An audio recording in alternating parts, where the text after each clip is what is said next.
Is falling in love with a chatbot is a sign of the future or a sign that something's deeply wrong with us? And if it feels real, does it even matter that it's not? Hello viewers, I'm Kavya Khandelwal and you're watching The Edge. We are entering a strange new era of love. One where people are dating algorithms instead of humans. From late night heart to hearts to full blown digital relationships, millions are forming intense bonds with AI companions. And here's the twist: a new MIT study just revealed that these relationships actually do to our minds the good, the bad, and deeply unsettling. So, are AI boyfriends just harmless comfort, or are they changing the very meaning of love itself? It's just like I didn't mean to fall for him. Here's how most of these relationships began, completely by accident. No one downloads a chatbot thinking, this will be my soulmate. They sign up for practical reasons: language practice, productivity, maybe even just boredom. But conversations get deeper. The chatbot starts remembering details, asking about their day, and showing care. And before they realize it, they are not just chatting, they are bonding.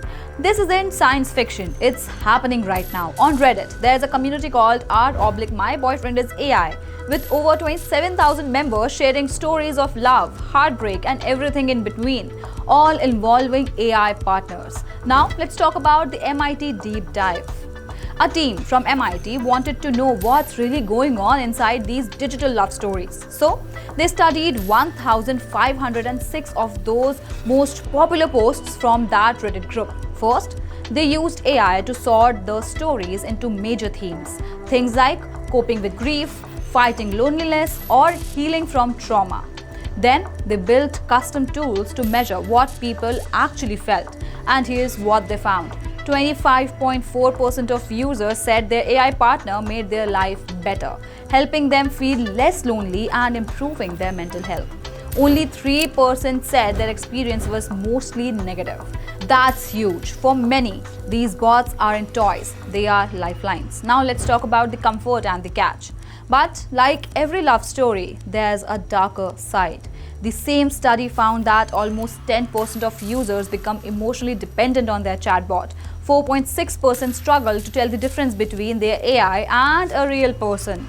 4.3% avoided real relationships altogether because of their digital one. Some even held real-world rituals like buying wedding rings for their chatbots or celebrating anniversaries. This isn't a small side effect, it's a fundamental shift in how we form attachments, and that's where the real challenge begins. Think about it. Human relationships are messy, they require efforts, compromise, and vulnerability. But a chatbot, it never argues, never judges, and never leaves. It's perfect, but also completely fake. So the question becomes, if an AI can meet our emotional needs, will we stop seeking real human connection altogether? Or will these digital chatbots simply become another form of intimacy, one that's no less valid than the traditional kind? The MIT researchers say most people don't see their AI partners as replacements. Instead, they are emotional support, especially for those dealing with loneliness, social anxiety, or trauma. For someone grieving a partner, an AI boyfriend can offer comfort. For someone too anxious to date, it can feel like a practice. And for many, it's a way to explore parts of themselves they never felt safe to share with humans. But it's a delicate balance. Once dependency kicks in, the line between helpful and harmful starts to blur. If you can't pour your heart out and feel loved without ever leaving your room, why risk the pain of real relationships, right?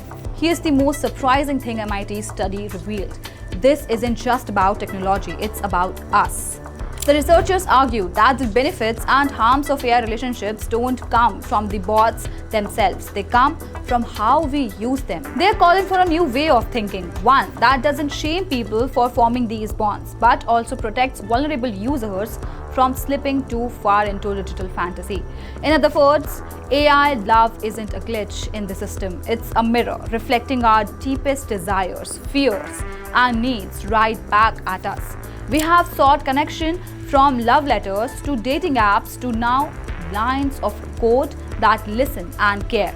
AI boyfriends might sound strange, but they are filling a very human gap. They can heal loneliness, help people grow, and offer comfort. But they can also trap us in illusion that make the real world feel harder to face. So maybe the real question isn't whether these relationships are real. Maybe it's whether we are ready to redefine what real love even means. Would you ever date an AI if it felt completely real? Drop your answers in the comments and don't forget to like, share, subscribe and follow The Edge.